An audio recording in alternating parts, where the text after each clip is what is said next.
welcome to my channel. Welcome. My name is Nabila Marisha. Today we are going to sew this beautiful blue. This is my brand color, and I'm excited to make a piece in my brand color. So sew along with me, accompany me as we are sewing.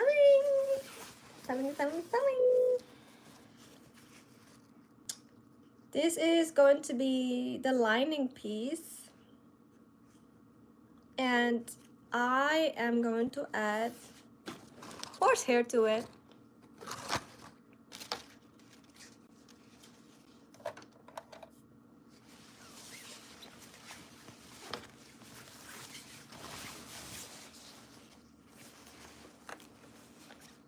Hello.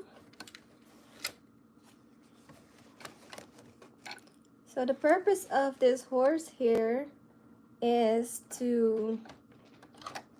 No. The purpose for this horsehair is to basically add a little bit of stiffness to the bottom and structure so that it kind of spreads out versus fall to the body. Because I want it to stand out and be nice and dramatic. But, you know, we can't have it dramatic if it falls to the body.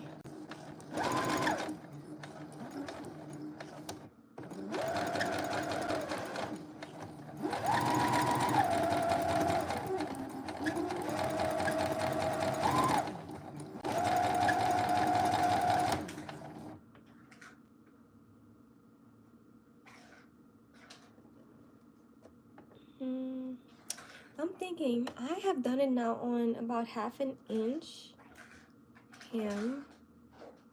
Yeah, that's fine, because we're going to turn it inside out and then top stitch it so that it stays in place.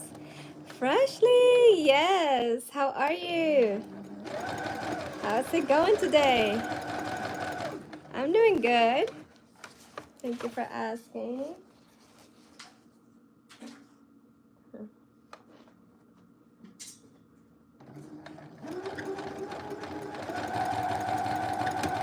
How is life?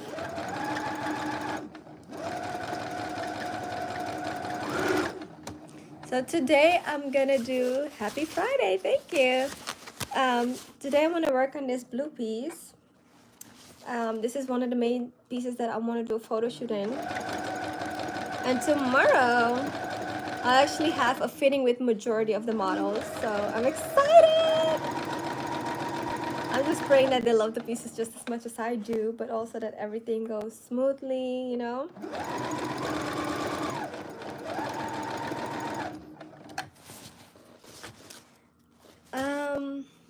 Todo bem. I see Brazil in the house. It's good I didn't have coffee today, so I'm sluggish. Oh, I hear you. I haven't had tea today, but I'm not sluggish right now. I'm still going, but I definitely miss the fact that I didn't have no tea yet. Ferragamo, get down. He's looking at me like, what? That is so exciting. I am originally from Suriname, which is right above Brazil, and I grew up in Amsterdam. Hi, Mo.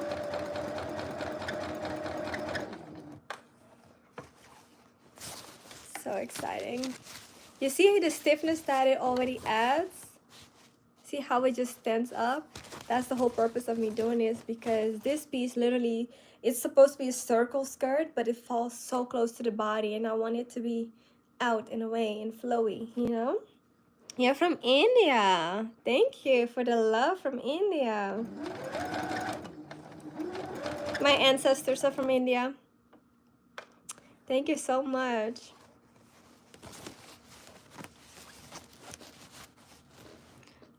Do you have to take measurements and make alterations then? Maybe, depending on, some of the models might not fit certain pieces, so then yeah. So I tried to hello. I try to make everything a little bit bigger so that if it is small, I mean, if they are smaller, then I can just do alterations that are temporary, because I typically don't like to make something specifically for only one model, because if they ever like, oh, I can't model, then I'm stuck with their measurements and it's harder to find somebody else to replace them.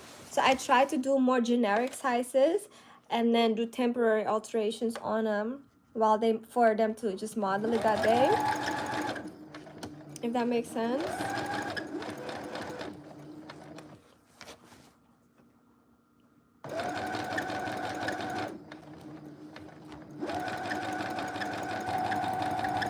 Yeah. So Wavy, you're here. How are you? I'm like, what is this cat doing? Like, he's just playing with something.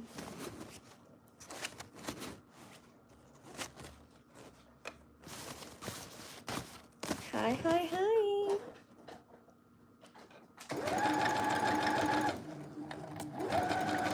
How is everybody doing today?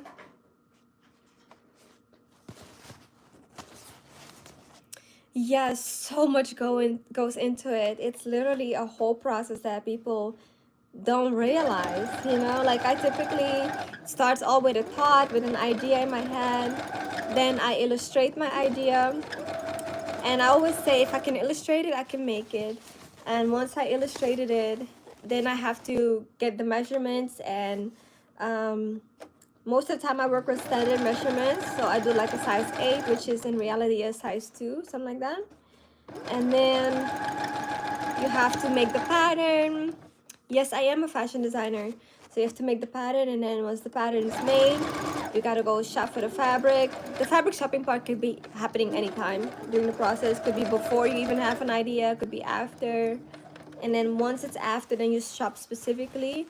And if you buy something and like, you know what, this is what I can make with it, that happens too. So once the idea is there, you know what? I totally am sewing this on the wrong side, because I normally want, no, I'm not sewing this on the wrong side because it's on the inside. Actually, it is on the, yeah. I totally am sewing this on the wrong side because the idea that I had at first, I'm not doing that anymore. Oh no! We're not almost done, but I've definitely been going. Let's see if I could just pull it out, because then I don't have to waste it. No. Am I? Yeah, because I want to turn it inside out, because that way the outside is clean. At first I was just gonna leave it out, but then we have the raw edges. So yeah, I don't want the raw edges. No. I'm like, yeah, here we are going. It's all good. All good, man. It's already looking like I am going to just...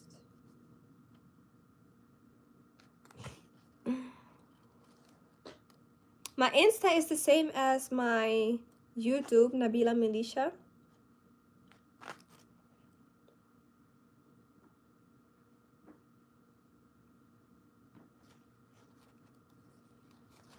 Wait, I'm wondering which side is the easier side to pull. Yeah, no, we're not gonna worry about the thread and saving. I'm gonna just pull it.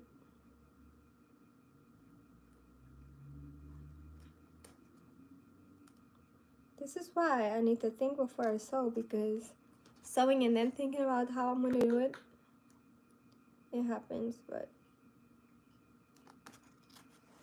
and I was going good too. I didn't do a lot, but yeah, that's actually a lot. I'm glad I did notice before I finished it.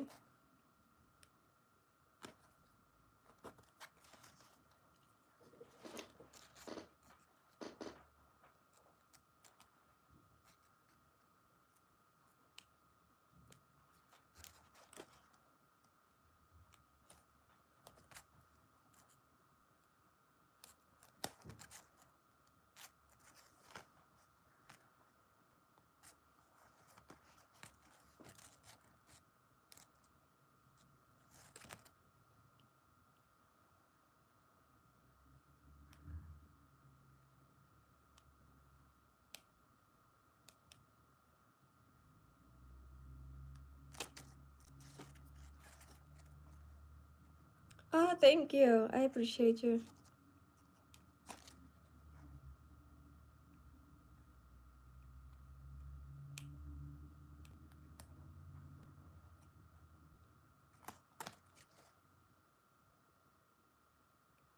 What part of India are you from?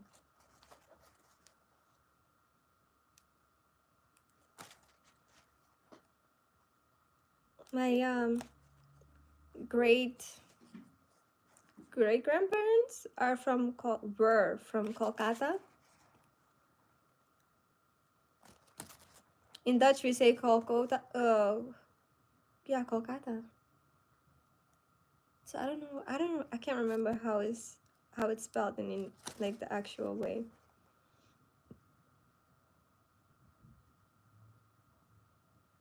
Calcutta. We say Calcutta, but for y'all it's Kolkata, I believe. Oh, West Bengal. Oh, Kolkata. Yes. Okay. I haven't been, but that's where my ancestors are from. Some of them, not all. Hello, hello, hello.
Victoria Momotial?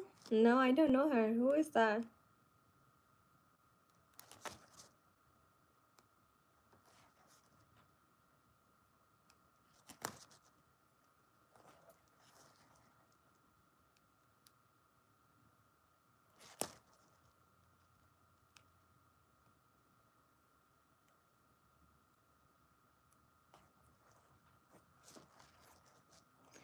Hey you, it's been a minute. How are you? Well, it's been a couple days. I saw you a couple days ago. Hey, hey, hey. How are you doing? I need the... 1 second, guys. I'm gonna turn on this light.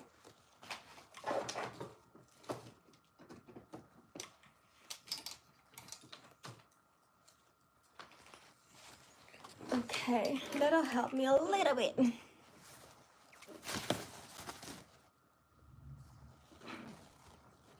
Oh, okay. Good Victoria's building a memorial hall. That's so nice. No, I have not heard of it. I need to look it up.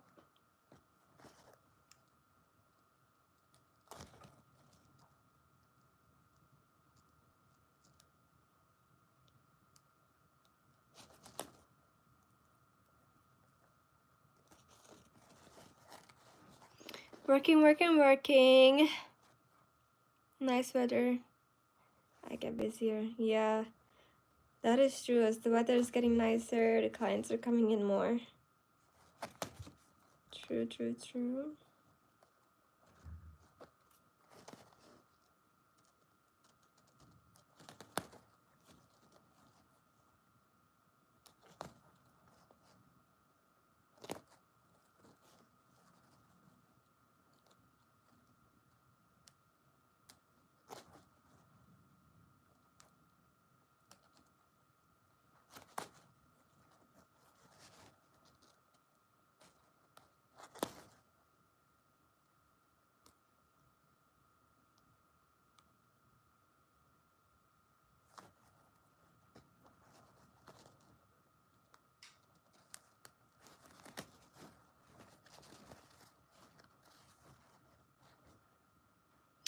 Fashion design is definitely my full-time. It's combined. Like, I haven't been designing like that lately, but alterations I've been doing full-time. Yeah.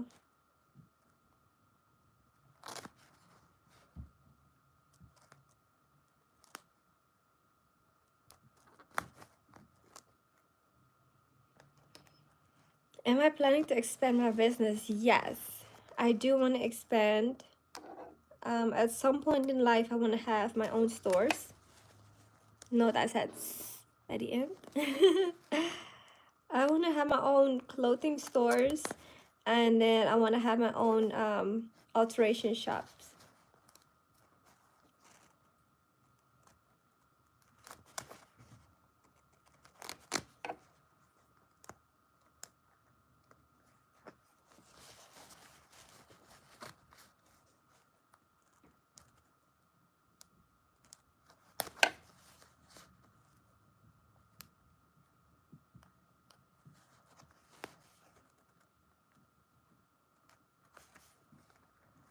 Thank you. I'm excited about what that would look like for me.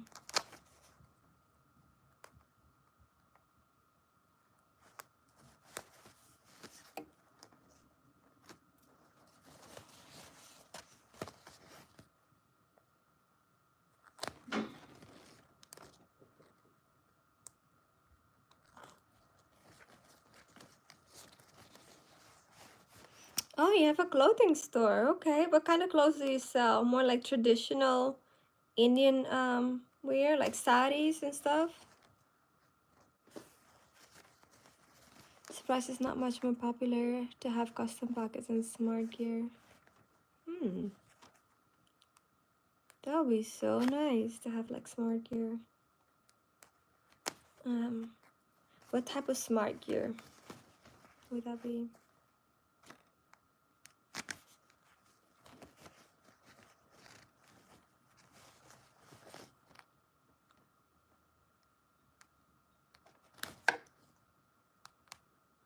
When I think of smart gear, I think of like, you know how Burberry has their trench coat, and they were the first to have it where it was water resistant, and so everybody who now creates a trench coat has to pay some type of, do we call that royalties or something? They have to pay something to them for, you know, having it. Hi Richmond, how are you?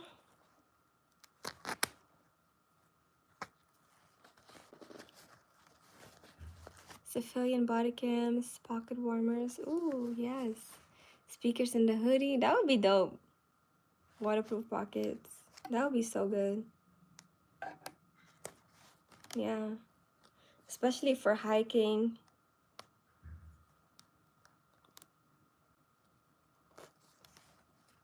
Yeah.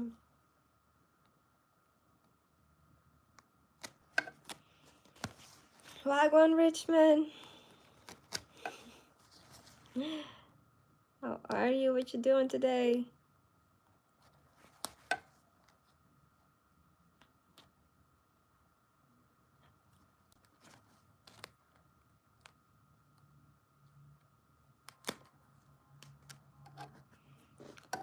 You're good. That's awesome. I am working on a skirt. Now, I had an idea of sewing down this horse hair to give it some more body, because it's a circle skirt, but it kind of falls to the body, and the horse hair spreads it out because it's, you know, stiff.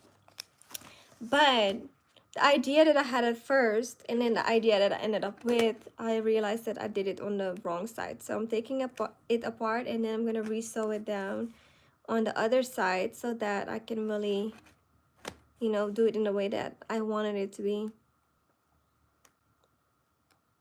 So this is one of the, it's going to end up being a dress, and it's going to be part of the show.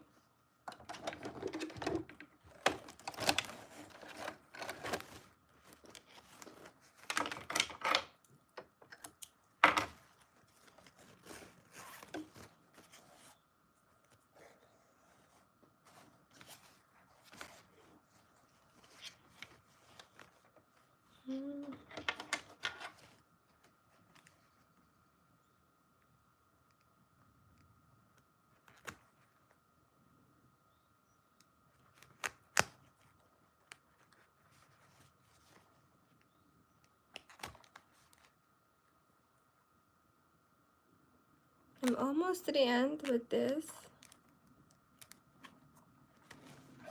And I'm not gonna take out the spool just yet, because the way I've been taking it out, we can actually save that thread. It doesn't matter much, but you know, if I don't have to waste it, I'm not gonna waste it.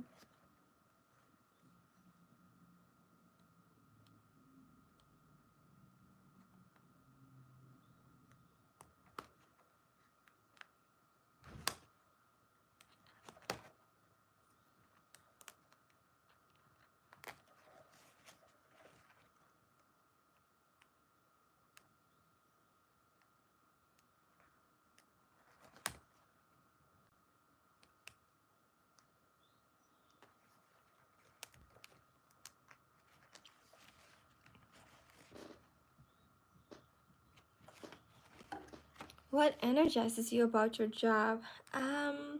Alterations, I would say people often come in with something that they initially loved, right? Which is why they bought it.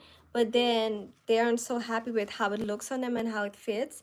And once I complete the alterations and make it fit exactly how they want it to, then 9 out of 10 times they're so happy and they're like, oh my gosh, this is exactly what I wanted it to be. And you know, them being so happy over the fact that it fits them, how they see and how they imagined it, that makes me happy. That always makes me want to keep going, because sometimes alterations isn't fun. I don't like working after somebody, you know what I mean? I don't like working behind somebody and with something that has already been done, but the client's reaction is what drives me.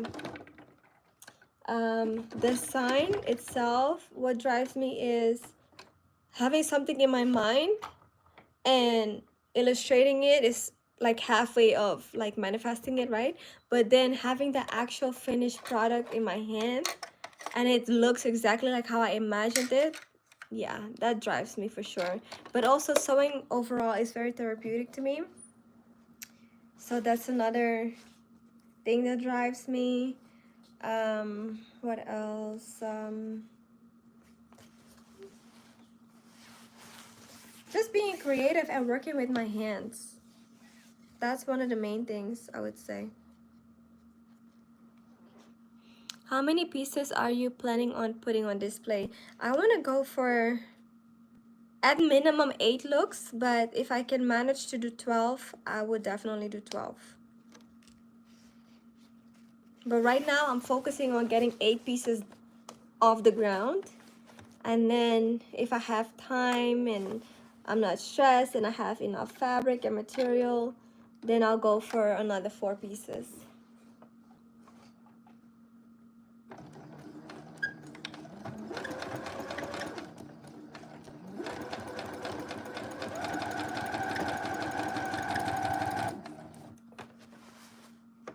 So yeah.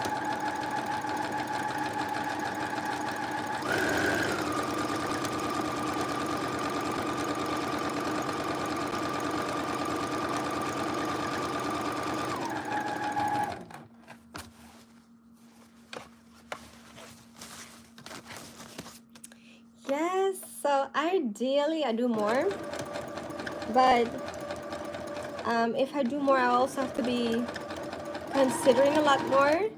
I'm going to have, right now it's looking at 6 or 7 models.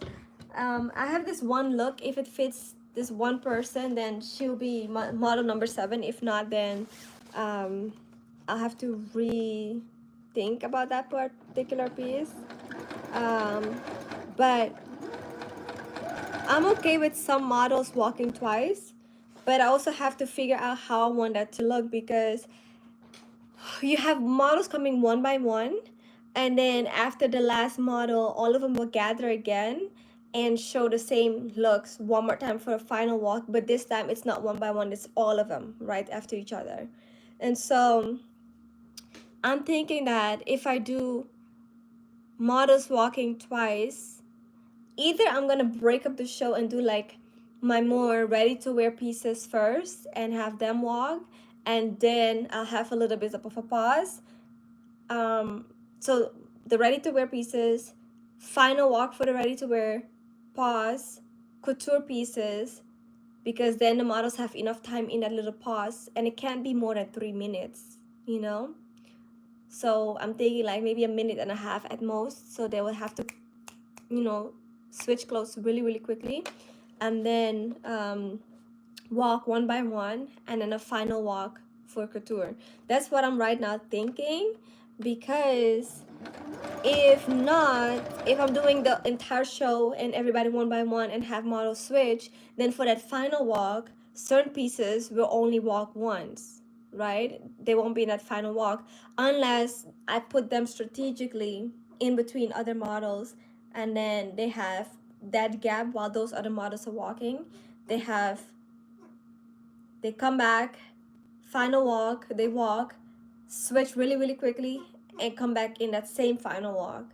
That could be very stressful, very intense. It's doable. I've seen it done. I have done it too before. Because, you know, as some of you know, I model too. I have never signed with an agency, which is something I would love to do one day. But it's a lot that goes into that. What inspires me when I create designs? There's so many ways to get inspired for me personally. Sometimes it's literally through prayer. You know, like sometimes I'm in my shower. That's really my prayer spot. And I'm like, God, I really want to create something, but I need inspiration, and give me an idea, give me something, you know? So sometimes it's through prayer and asking God specifically an idea. Sometimes I see something. It could be I've had inspiration from a flower before, I believe. For this collection, I've got inspiration for one piece. The piece that I'm actually working on was inspired by a blue butterfly. Where's my iPad? Should I show you guys that? If you guys want me to show you that butterfly, then I will get my iPad. So it could be anything in nature. I've had inspiration from trees before. My last collection and the first one for this particular brand was inspired by Burna Boy. You didn't know what? The prayer part? Yeah, that last collection was inspired by Burna Boy, Anybody, the song.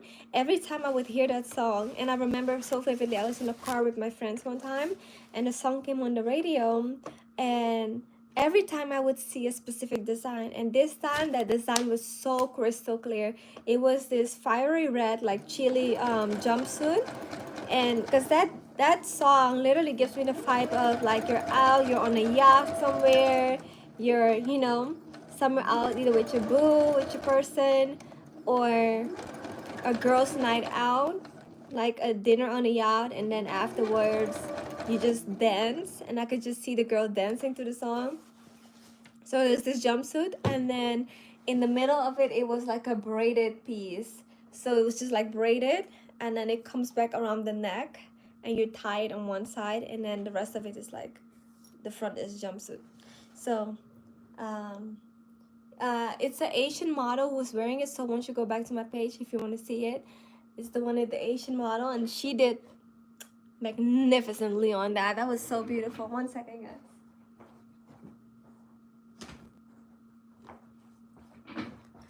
Ooh.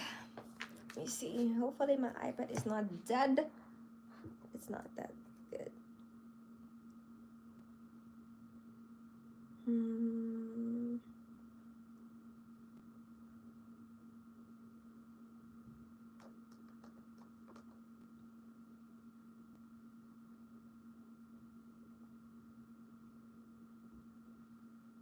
Okay, so I'm gonna zoom all the way in.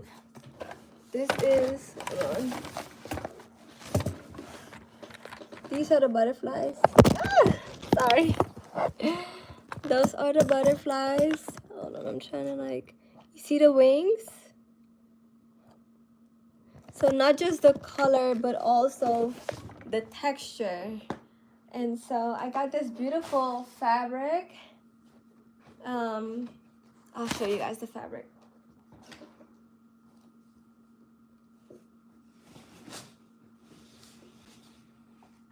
So this is the fabric that was inspired by the wings.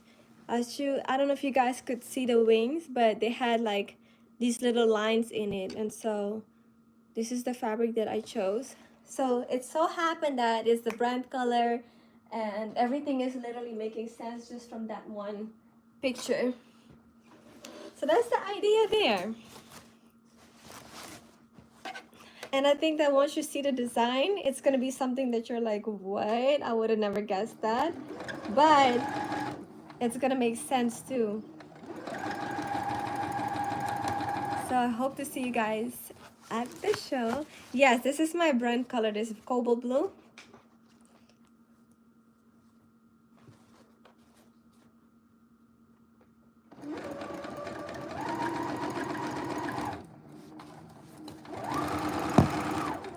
Oops. Okay.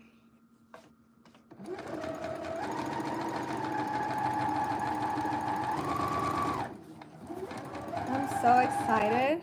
I added the link for the show. I added the link for if you guys feel like donating. All in this description box for this particular live video, but I also did it in, I don't know if I did it in my last video or the video before. I still have to post, what do you call that, a short.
My favorite fashion designers are Guo Pei. I don't know if you guys remember, but oh my gosh, this thing scared me. This glove that I made years ago fell on my feet, and I was like, what is that? But Guo Pei, she is an Asian designer, and she's done that yellow golden-ish dress or gown that Rihanna wore one time to the Met Gala. And how has she influenced me? What I like about her is that she's not always making a collection. You know, she only makes a collection when, and another designer said it, a male designer, is like, only show when you have something to show for, right? I definitely agree with that. But how she has inspired me is basically, she sometimes, one design could take her 3 years to finish because of all the details that goes into it, and it tells me like, don't rush something. And people will wait, because this generation is so much on like, oh, right now you have momentum, you have to create, you have to do this, you have to do that. But in reality, if your work speaks for you and for itself, it doesn't matter how long it takes you to create something new. You'll always be relevant because of the quality of your work, right? So that's one of the things that I like about her, that she doesn't feel rushed to make something and put it out. She just puts it out when she feels it's done and when she's satisfied with it. Yes, Guo Pei. And Rolf and Russo, which right now it's no longer Rolf and Russo. Right now it's only Tamara Rolf, but she has very beautifully intricate pieces that are very detailed, just like Gopes. And she literally designs for princesses in Saudi Arabia, which is one thing that I would love to do. Very high-end clientele. Um, and when she had it with her ex Rolf, like I don't know, I don't mean to like keep bringing her personal business out, but it is what it was though, you know. And so when it was their business, um within 10 years it grew bigger than Chanel and Dior combined. That to me is very inspirational, because how do you even do that, you know? So I love her pieces, I love her design, but I also like how she managed to build even outside of Paris, because typically couture is only considered to Parisians and people who they're you know, who design within Paris, right? Couture is specifically for Paris, basically Parisians, and because of the qualifications and the different things that they require from you in order to be considered, right, a couture designer there. But she basically built her couture house in London, which is unheard of. And I love that. I love that it is something that is challenging and unheard of, but still revamping the wheel. You know, you don't always have to revamp the wheel, but in this case she did, and I love that she did. Um, who else? Dior. I love how Dior was also very different for their time, and how have they influenced me. I think they have more so influenced me, not so much necessarily as a designer, but in my personal life. But I also don't know how to explain that. um, I definitely love the softness and the femininity in Dior. Schiaparelli is another one. And again, with all of these designers, it goes about their couture and their details, their eyes for details, which all of them, when they do influence me in that sense, it's really to pay attention to the details, because sometimes it's not about the silhouette. The silhouette could be as simple as can be, but the part that really makes it beautiful is the construction, the textile, and how you manipulate the textile, right? So for instance, it could be a simple silhouette, but the fabric is beautifully embroidered, you know.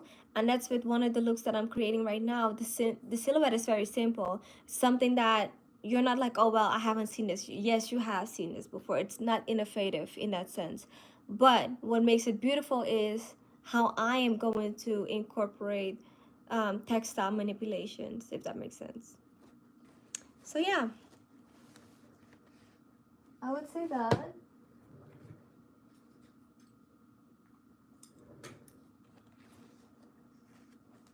Yes, Gopay's details are magnificent.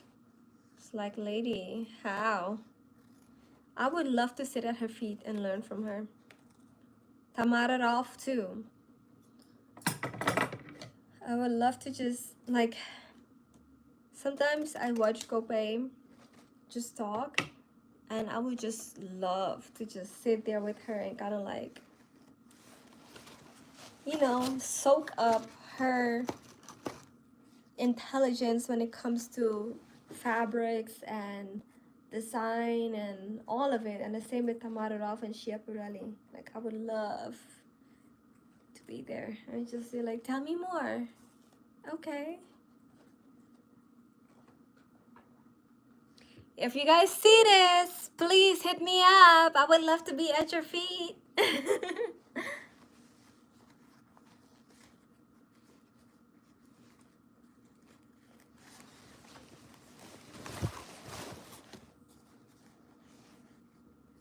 What inspired me to become a fashion designer? I would say number one, God. And number two, I think subconsciously, because my mom, I've said this before, she was a designer when I was, before I was even born. But when she was doing it, I didn't understand it. I thought it was very boring, and I had no interest in it back then, right? But one day we had to do an internship at my school, from my school. I was in high school, and they told us that we had to do an internship that was something we would consider as a future job, because at this point I had done at least 3 or 4 already, and I was like, what would I do? And so somehow I found this designer on Google, and I don't even know what I was searching and why I even searched designer. I had no idea. I have no idea. It's been so long. I think I was like 15 or something. And my mom, she was getting ready to go to work, and once I found a lady and she, you know, told me that I could intern with her, I thought I have to learn something before I go. I can't just go and be like, okay, here I am, and I don't know nothing, you know? Especially knowing that my mom knows how to sew. I'm like, you have to teach me how to sew. And my mom was like, no, I gotta go to work. Let's do another day. I can't teach you right now. And I'm like, no, you have to teach me right now. And she's like, I have to leave here in 5 minutes. And I'm like, 5 minutes is all I need. 5 minutes is long enough. Trust me. And so she's like, okay. And so she showed me how to thread the machine, and then showed me how to sew. And I was practicing all night long. Like, my mom did night shift. It wasn't an overnight shift, but just like a late night shift, right?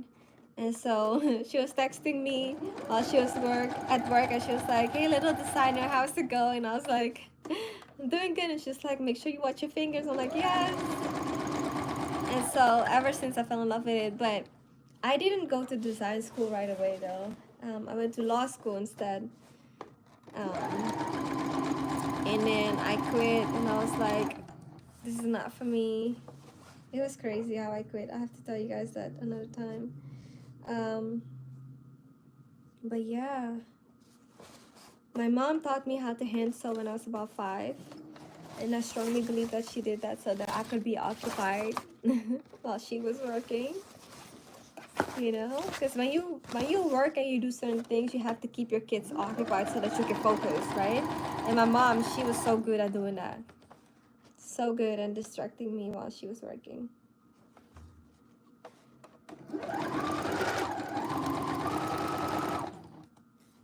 Yeah.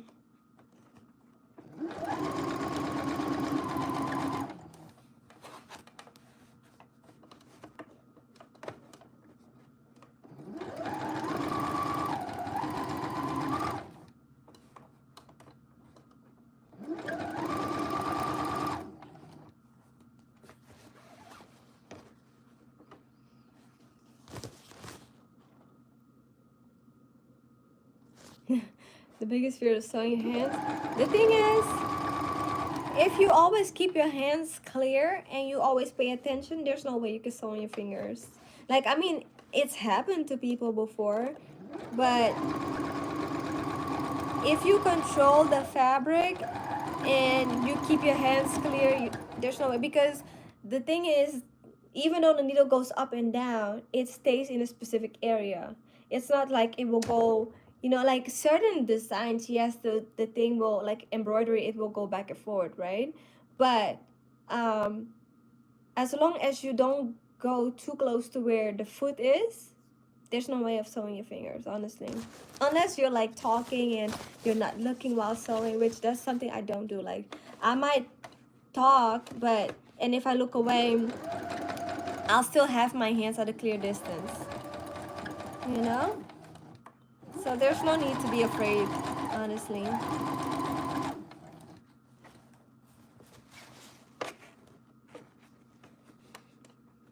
My favorite materials and fabrics to work with, number one, organza. I love organza. I did a whole collection with just organza before, and then incorporated little, like, different fabrics later. So I would say organza is my number one. I love Well, jacquard. I have never worked with jacquard before until this collection. But when I was in school and I was learning about jacquard, I always loved the idea of it. And so finding and working with it, and I actually love how it, how it goes. Like how it flows and the stiffness of it at the same time. So jacquard and organza is definitely my number one. Fabrics that I do not like working with, silk, because it's super slippery and it kind of like moves a lot.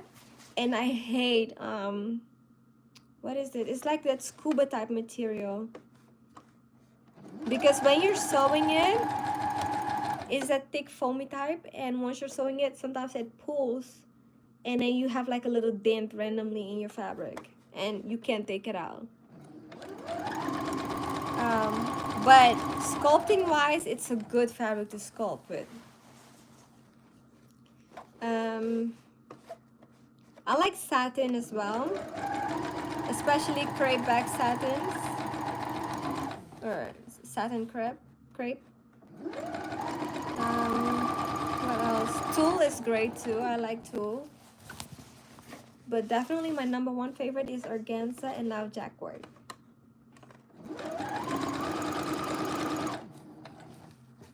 Brocades are nice, but they fray like crazy. So it's a little bit of double work, because every panel that you stitch, let's say you do pants, you can't like serge them together. You have to serge them first. So you cut out the pant leg, right? You have 4, 2 fronts, 2 backs. And each panel, one by one, you would have to serge all around the edges, then sew it together. Versus normally you could sew the piece together and then serge them in all in one. So it's a lot less work with different fabrics.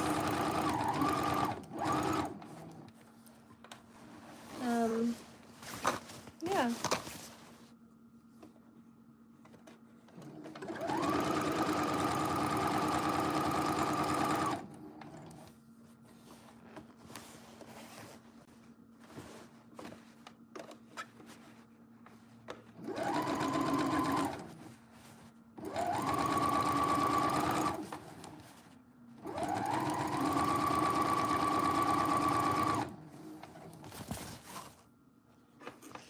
Can you provide an example of a challenge project you worked on and how you overcame it?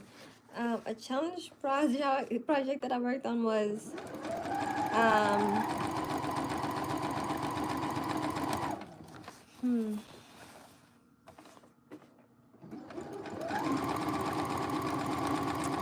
I have 2 very challenging moments.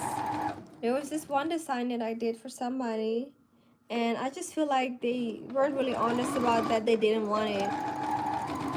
And so they made it seem like I insulted the client. And so what I did was just give her her deposit back, and I kept the dress because, yeah, that was a crazy situation.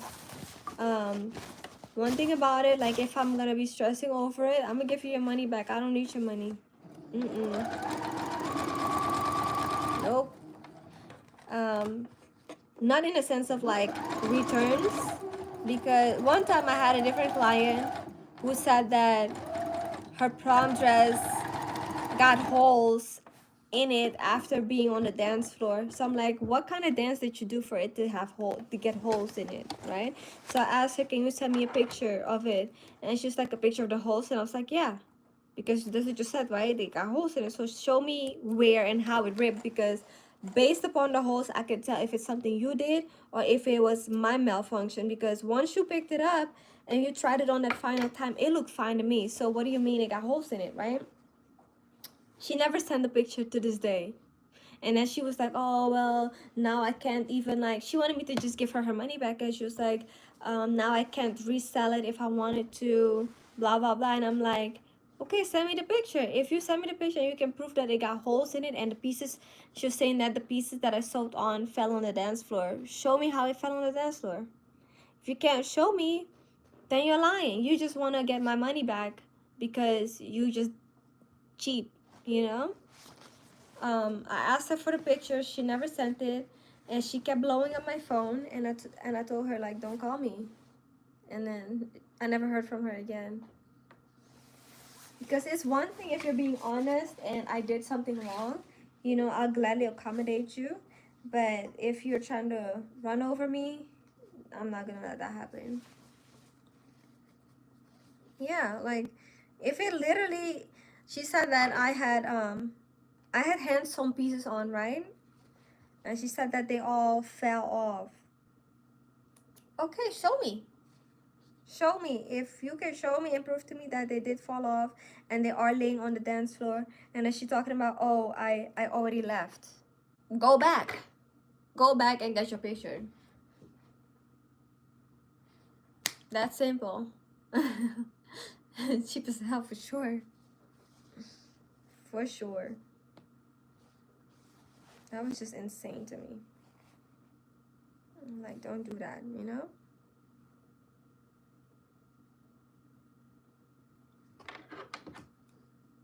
I had sewn this piece.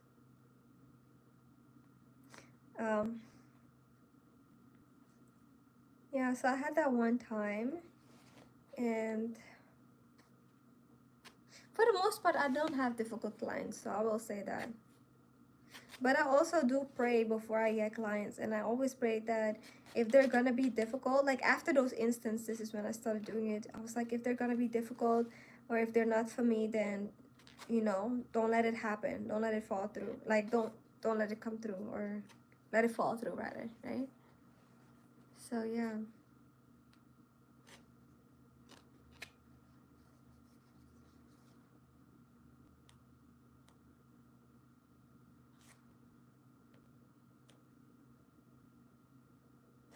Okay, cool.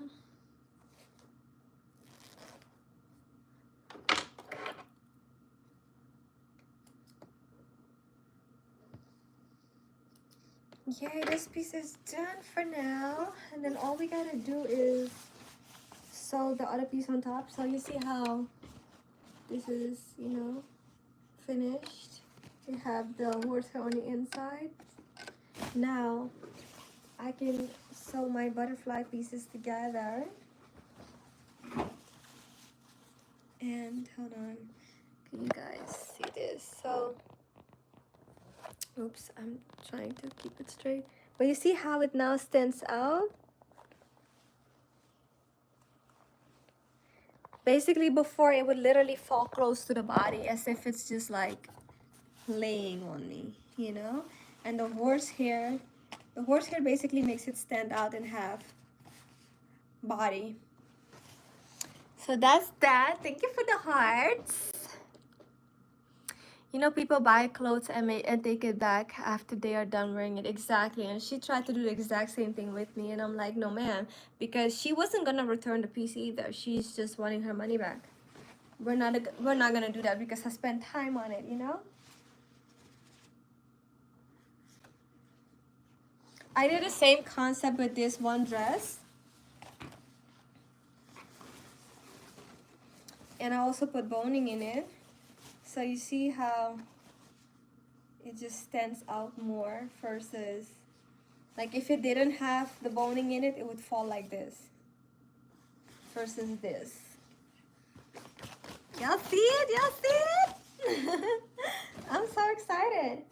Okay, so now that I've done this, I gotta cut the top part, which is gonna be a corset.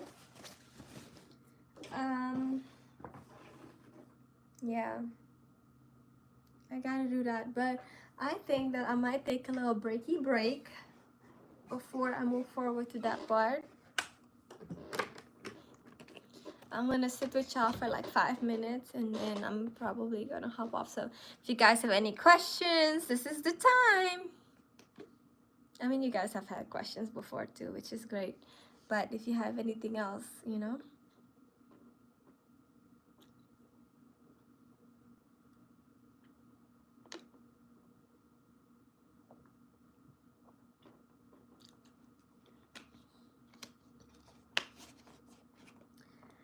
So yeah, I'm excited. The collection's literally coming together.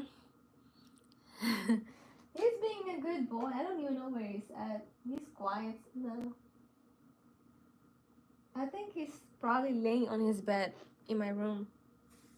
Ferragamo! Ferragamo!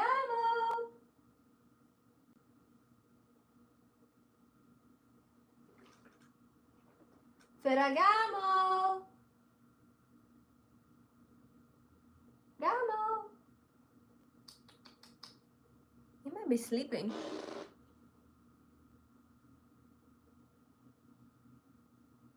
Yeah, you definitely have to stand up to people who try to bully, for sure. I am not no pushover. Mm-mm. Nope. You're beautiful, still not a pushover. Exactly. Like, don't let this face fool you, okay? Yeah. Like that one lady, she was so upset with me, and I was like, here's your money back. You know? She had given me a deposit of like $100, and it wasn't even enough to really do everything. So I still came out of pocket with a lot of things, like even paying for my rides to go to the fabric store to accommodate her, going to the client, all of it, you know what I mean? And so I was like, here's your dirty little money. I don't want it.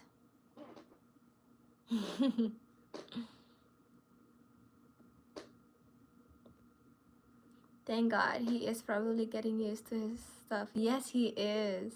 He is definitely getting used to his stuff. Like, now I got this cat bed. You see it right there?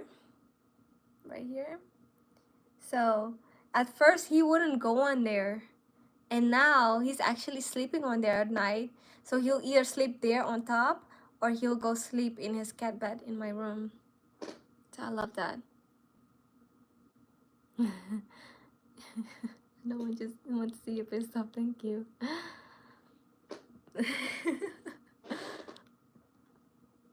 Yeah, sometimes people think that because they're paying you, they can now do anything and say anything. You know what I mean? And I'm like, no. I'll quickly, with speed, rapidly, expeditiously return your money. You know?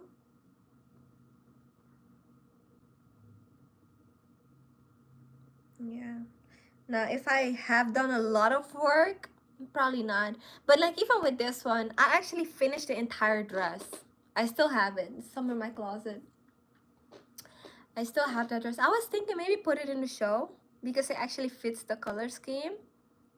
But I don't know. I don't know if I want to put it in the show because I feel like it was such a negative like experience all around it. But at the same time, I'll see if one of the models can fit it and it looks good, then I'll keep it. If not, I'm not stressed about it. That dress, I was thinking about selling it. We'll see.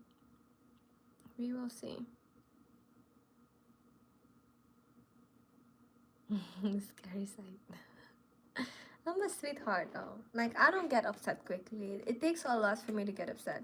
I might get annoyed before I get upset. Yeah.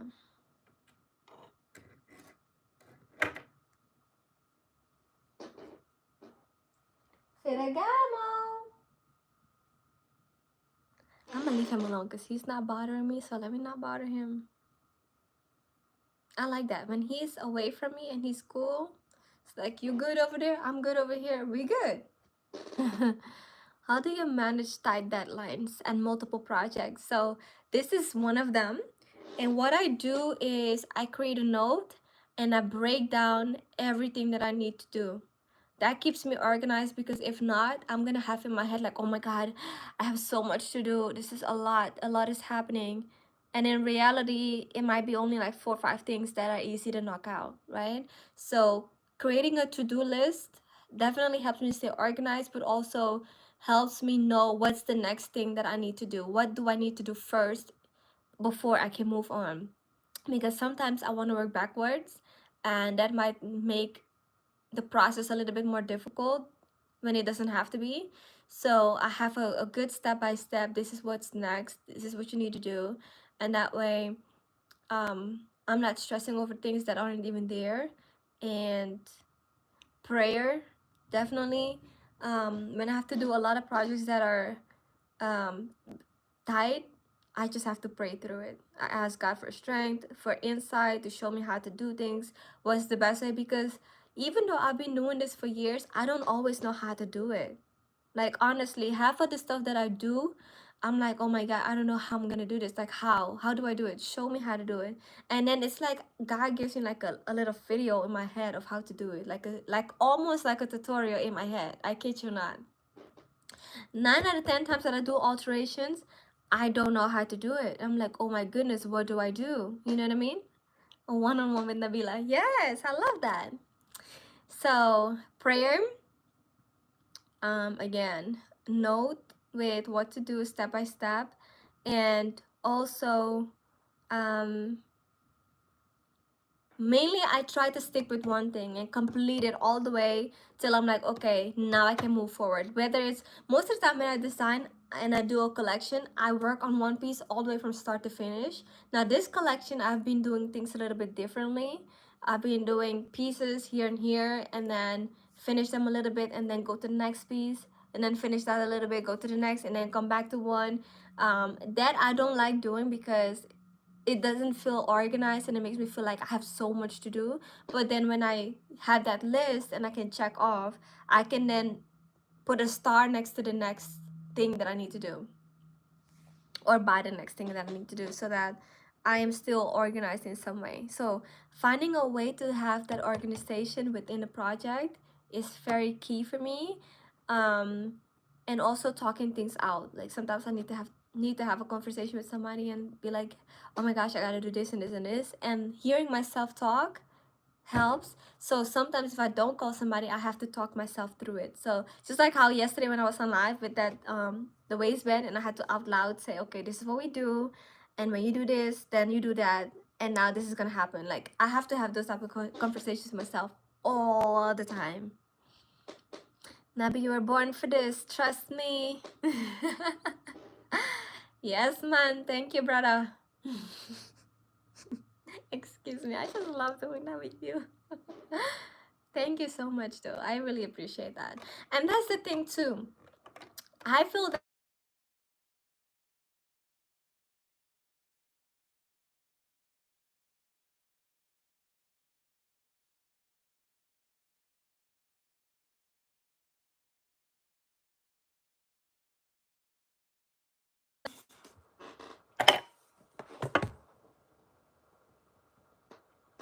Can you guys still hear me? Sorry, guys. I was getting a call. Can you guys hear me? Hello, hello, hello. Okay, we're back. I was getting a call, so I was like, I'm gonna call her right back. I was gonna answer on my iPad, and then, you know, but she hung up, so I'm gonna call her right back. So, I also believe that when something is your calling and your God-given talent, most of the time it's gonna be easy. You know what I mean? Like you might have challenges, of course, here and there, but for the most part, it's gonna be smooth sailing. It's gonna be a nice, easy thing because this is what you're supposed to be doing, right? So, with sewing, that's my thing. Like even when I don't always understand, because school taught us stuff, right? But they only gave us, I feel, the basics, and everything else that I know is either through internships, teaching myself. That is probably 90%. Or like watching other people do things, whether it's friends or, you know what I mean? So yeah, that it being a smooth sailing and doing what you're called to do definitely helps also with the ease. You know what I mean? It's easier for you to do it. And some people be like, you make it look so easy, and it's not because I really do make it look so easy. It's because it was my God-given talent. So it comes natural, right? It's like you're born with it, basically. So yeah, that yeah. But guys, I think that I might come back later. I'm gonna take a little break, call back people, and see you guys later then. All right, guys, I enjoy you. I love this little session. I really do. So when I come back, hopefully we can do it again. Oh, thank you. You said you are truly gifted. I so appreciate that. Thank you. Thank you. I'll see you guys soon. Bye.